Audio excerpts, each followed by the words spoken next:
Well, welcome to Conversations, where today we have Carrie Carswell, a content creator for the Carolina Journal, and has written timely pieces to include recent articles around social media and what North Carolina is doing to protect its youth.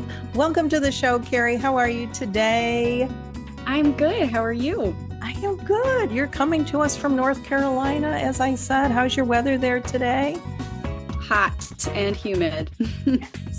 That's what I hear. I know, my family being up north, it's been hot and humid, and we're used to it here in Florida. But I tell you, we all like a reprieve every now and then, for sure.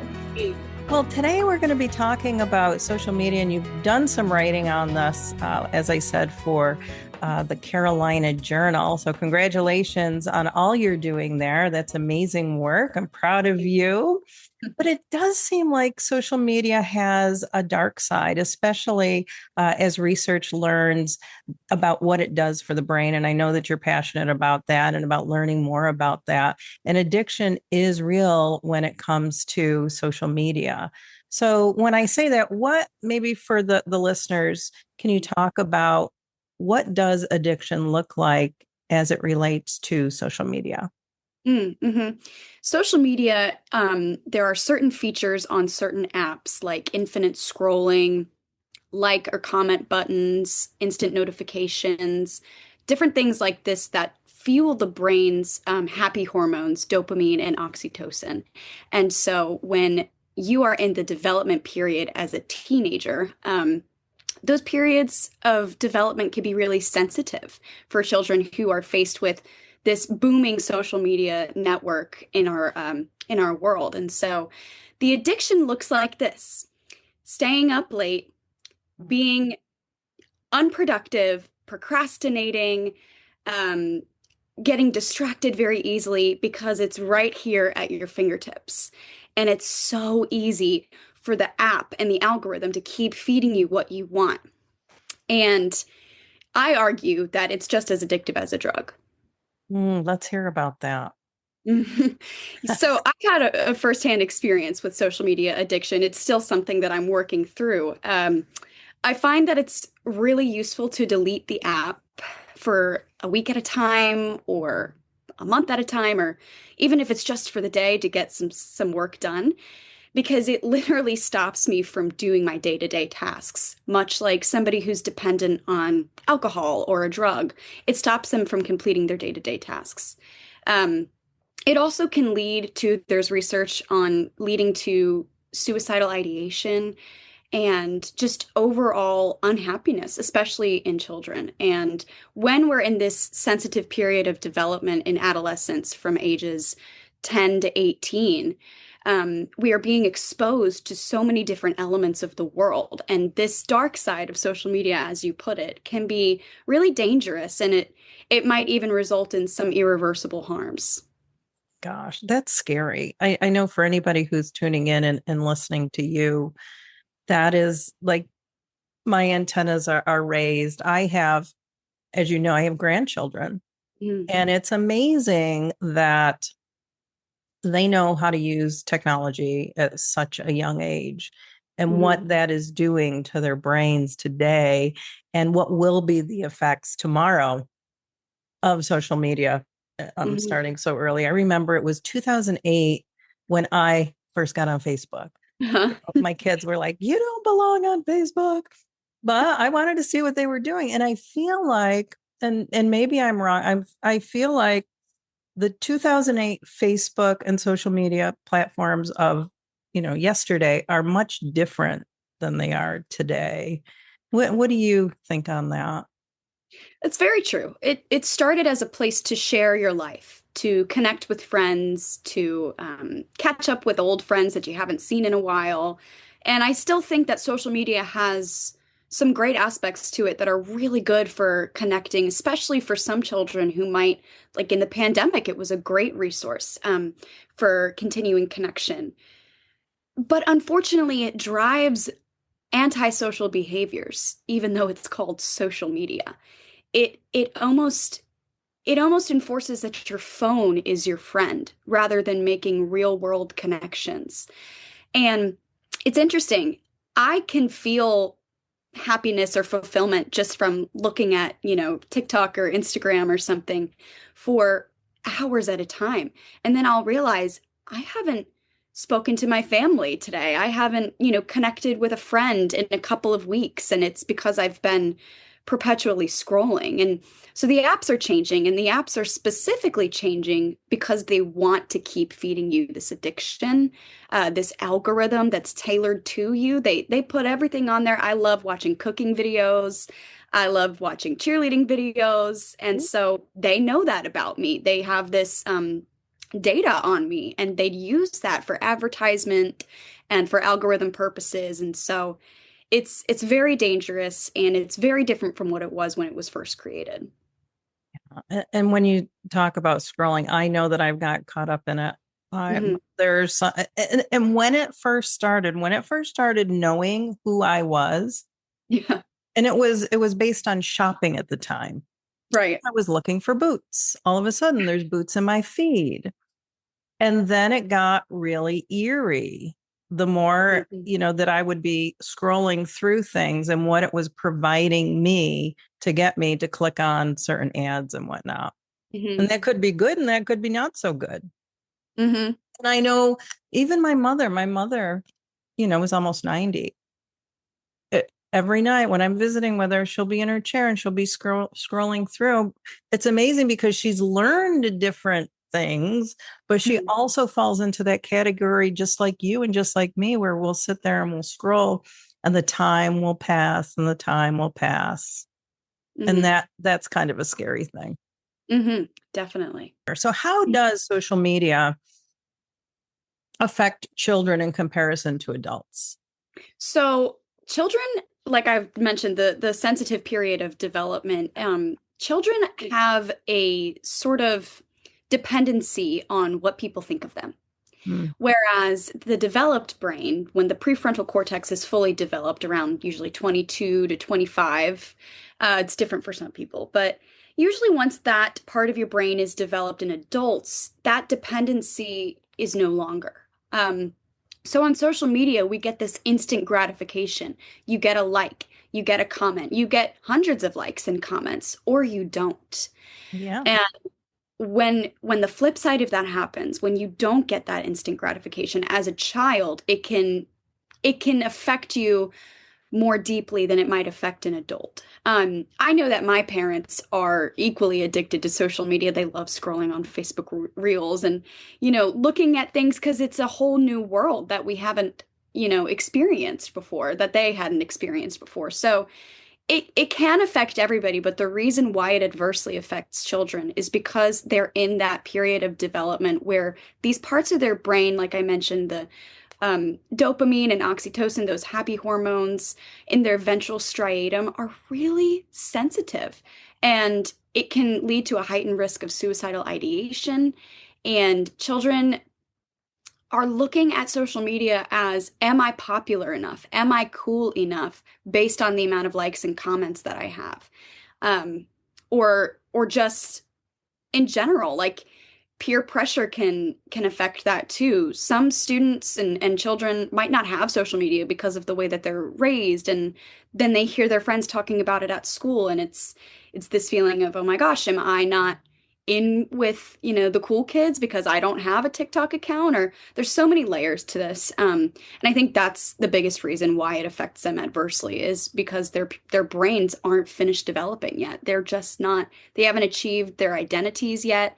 They're struggling to figure out who they are, what they bring to the table, to this world.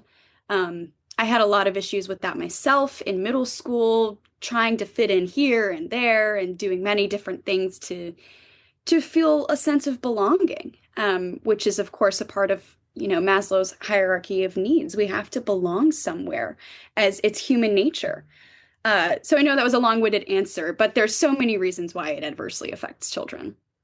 And it's too bad that we are relying on, what other people are either liking or not liking that gives us, who we are and how we're going to bring ourselves to the world. And when you're talking about this little brain who Mm. that is not quite uh to the point of where they can make those decisions and realize that I don't need a like, I don't need somebody to comment. But that goes with maturity. And so if your brain hasn't matured, like you're talking about, and you talk about, suicidal ideation, I know that there must be research on the actual suicides that are happening that are going beyond suicidal ideation because of social media.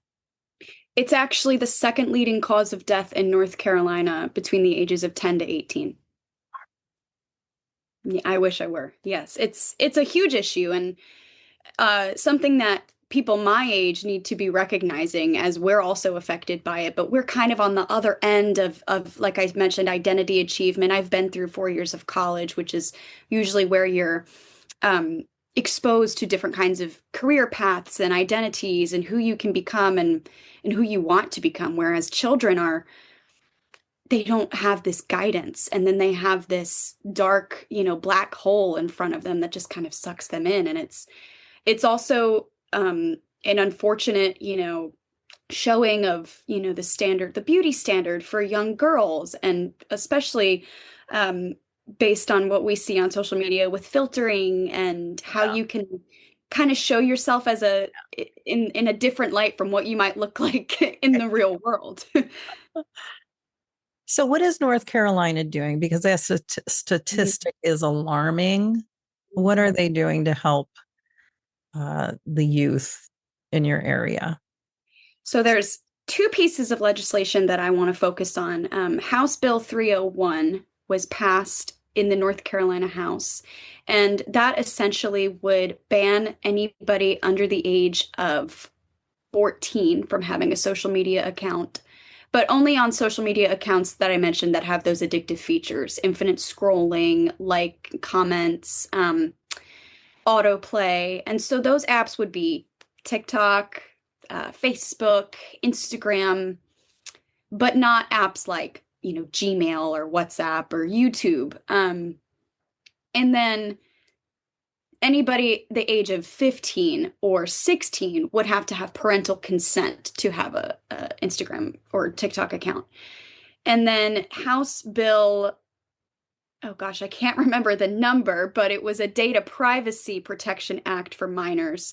That essentially targets any social media app with more than 1 million monthly users would no longer be able to use the data for minors that I mentioned that will tailor your algorithm to what you like and consistently feed you. That is, wow.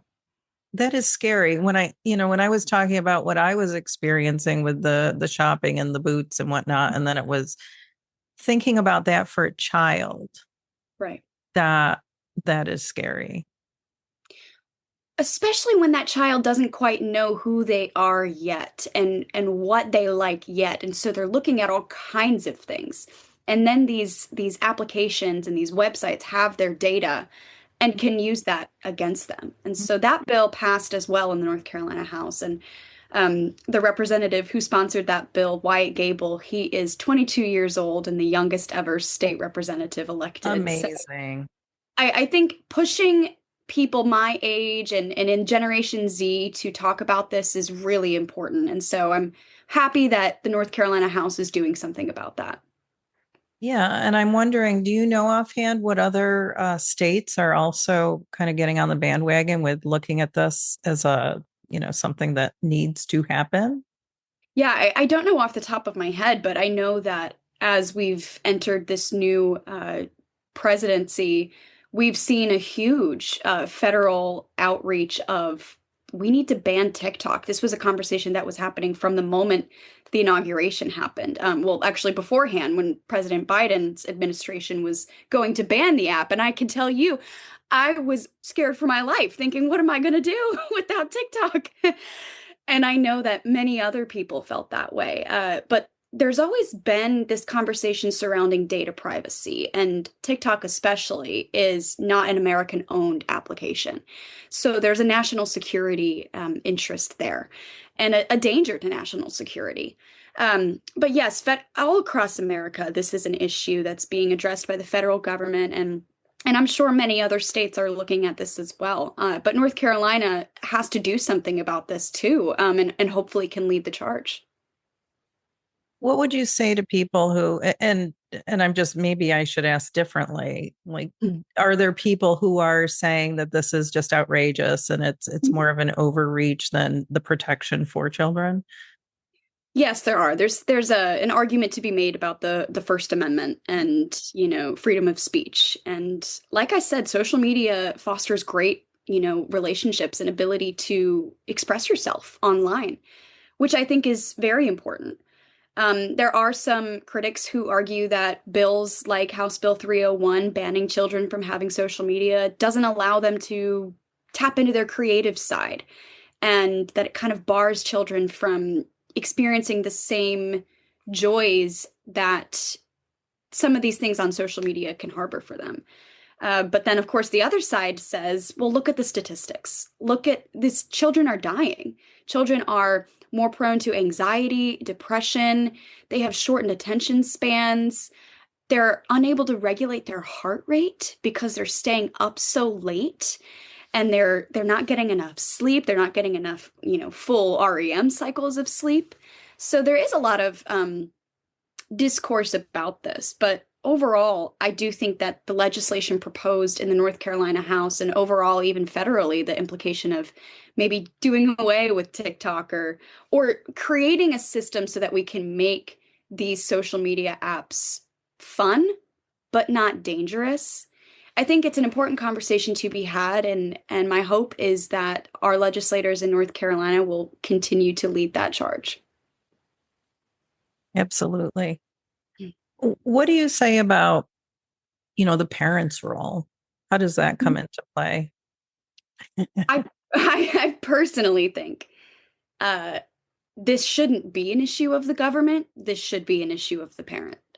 But unfortunately, we have um, parents in our nation that are not as involved in their child's life as they may think that they are. Hmm. So it results in the government having to step in. And in my opinion, you're involved in your child's education, you're involved in what they're learning at school.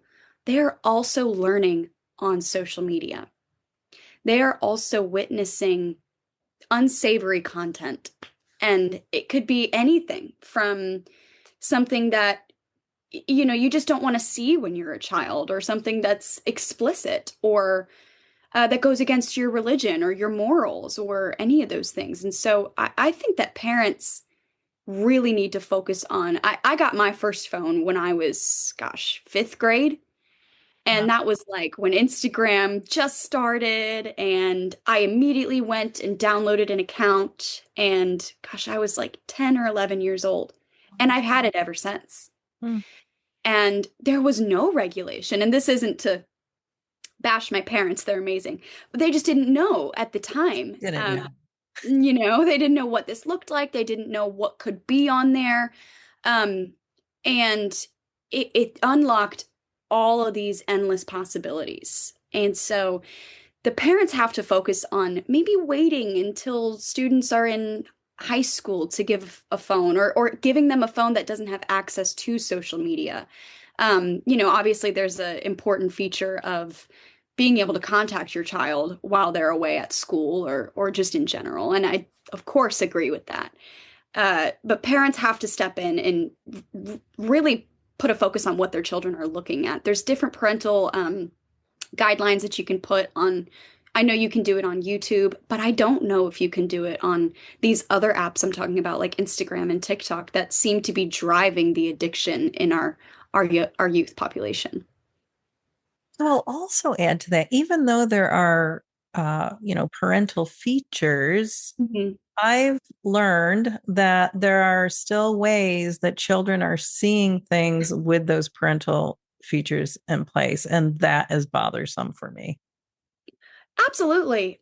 And that's the part of these pieces of legislation that I think the Data Privacy Act is really getting towards. When you have fostered data from a person, no matter what guidelines or restrictions you can put on there, the app doesn't really care. It The doesn't. app will show you what the app wants to show you Mhm. because the app wants your money. They Yes. want your viewership. They want you to use it. And it's essentially profiting off of our youth's mental health, which I think is not okay. Yeah, it is not okay. Oh, this is a scary topic, Carrie. I don't know. Like I said earlier, I worry about my grandbabies. So Mm. now, right now, you don't have children. I don't know if you'll have children in the future, but maybe what would it look like for you, knowing what you know? Right. How will you maybe parent differently? And it could depend on where we are at that point in Mhm. time because things change so quickly. But have you thought of that? I have. I definitely have. And I draw on my own experience with, like I said, getting my first Instagram account when I was, 10, 11 years old. I think that if it were a situation where social media has stayed where it's at, if these pieces of legislation don't pass, if there aren't strict guidelines, if it's sort of the same issue still standing, I would definitely hold off on giving my child access to social media until they are at least in high school. Um, and have conversations with them. It's really important to let children know not just I'm not giving you this, but here's why. Here's why it's rough. And you don't have to be as harsh as by saying it's going to make you want to kill yourself, but you can express to children that it's a important thing to shield them from and that it can make you not like yourself. And my biggest hope for our next generation is that they continue to find things that make them love themselves. And if social media is not one of those things, it would be my choice to not allow my child or children to be exposed to that. But it's only because, it's crazy with social media and children. They can't unsee what they have already seen, just like anyone. Our brain is Right. going to remember, which is dangerous. And it's just understanding your experience, like you said, and how then can you in the future when you do have children or even talking to people who have just like this podcast. I mean, you Yeah. are bringing about awareness and knowledge from your expertise around this, both from a personal view, but also the research that you're doing and writing about. And Mhm. so I just applaud that so much because we sit there I mean, it's right here, like you said. Right. The phone Right. is there. I mean, I've never had so many apps on my phone. And I it know. doesn't mean that I use them all. There are a select few that I do. Right. And I think it's up to me, and it's up to you, and it's up to anybody who understands that your brain is being wired in a different way than it was created to be because of these things. And it's Mhm. really, um, yeah, that's who knew? Who knew way back when what today was going to be? And like I said earlier, what, tomorrow's are going to be around apps and what social media has for us in the future. Right. And it's tough to navigate too because like I said there's so many great parts of social media. I've learned so many life hacks on TikTok that it's too many to count. And I love that side of social media and I think that that should continue on. But the dark side of social media has to stop, especially for our children. Once we get into, the fully developed brain, it's up to us. It Yes, it is. is. Um, Addiction is a huge problem in our nation, whether that be to our phones or to coffee or to drugs and alcohol. It is so easy to allow yourself to do something that feels good but isn't right for you. And so there's this difference between the right and the good. And it's just the walk of life of navigating what's right for me may not be, or what's good for me may not be right for me. What feels good may not be right. And so it feels good to lay down at night and open my phone and scroll and scroll and scroll. Keep going until, oh, it's 12:30 in the morning and I've got work tomorrow and I need to go to sleep. And then the next day I'm groggy. I have brain fog. I don't, I can't focus. And so that's why I argue that this addiction is as dangerous as a drug addiction because it impedes my everyday functions and it impedes the everyday functions of children, which Mhm. is just a bigger issue. Yes, it is. Um, and the poor sleep quality, like I have been a night owl for a very long time, just how I am. I just like to stay up late. I'm not a morning person. But I'm not talking about that. I'm talking about people who are literally not able to regulate their heart rate, not able to produce melatonin. And that can stay with you for the rest of your life and maybe even affect how long you live. Hmm. Yeah. Well, there's a lot to this topic. I appreciate you. I'd love to give you the last word here. If there's anything more that you'd like to share, what say you? Well, I would just like to say thank you so much for having me on today. This was a really important conversation. I'm glad you wanted to have it. And to anybody listening in, I would just say remind yourself that anything that is easily accessible to you, like social media, can be dangerous. Take it in doses. Um, I set screen time limits on these apps, which is a feature you can do on iPhone. So I set, you know, an hour or 30 minutes on TikTok and an hour on Instagram. And sometimes I click, undo. Sometimes I do. But trying to take those steps to recognize, hey, I have spent more hours on my phone than I have connecting with my family, talking to friends, reading, writing. You don't want your brain to turn to mush. Yeah. So remind yourself to take it in small doses. That's what I would say. And just thank you so much for this conversation. Oh, you are welcome. Well, you've heard it here, folks. Carrie Carswell, I want to thank you for coming on Conversations. And until next time, you keep doing great things, and we'll see you soon. Thank you. Well, so much good information, really. Good. Yeah, yeah. And it's just, I mean, some of the things you said, it was like, oh, I was getting goosebumps because it's scary. Scary. I know. When I was writing this op-ed, it started with a bill, and then it started with my own personal experience, and then I did, some external research. And when I found these statistics and all these different studies of how it leads to anxiety, depression, and just an overall generation of unhappiness, I felt sad. And I still do feel sad about this topic. So I hope that through conversations like this, we can bring awareness and, Absolutely. And like you talked about, really understanding yourself. And, the first step is always to admit. And so admitting that, I've got a problem. I'm on this way too much.